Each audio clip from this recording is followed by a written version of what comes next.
Okay, so today I want to show you how to do a audio recording on your Mac.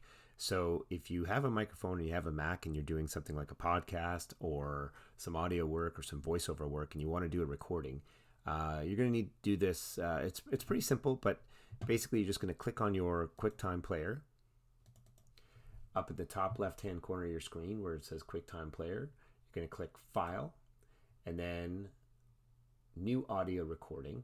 So you're going to click on that. Now you're going to get a couple of options here where you can record. Right here you can select your microphone or your quality of recording. So I'm going to click Quality High. Now I'm just going to hit record, and just like that, testing 1 2 3, testing 1 2 3, and it's recording. So then I can stop by hitting the stop button. And if I try to exit out, I can title it podcast and put my tags in, send it to my downloads, and save it. Now my file will be there whenever I want to use it. So that's easy.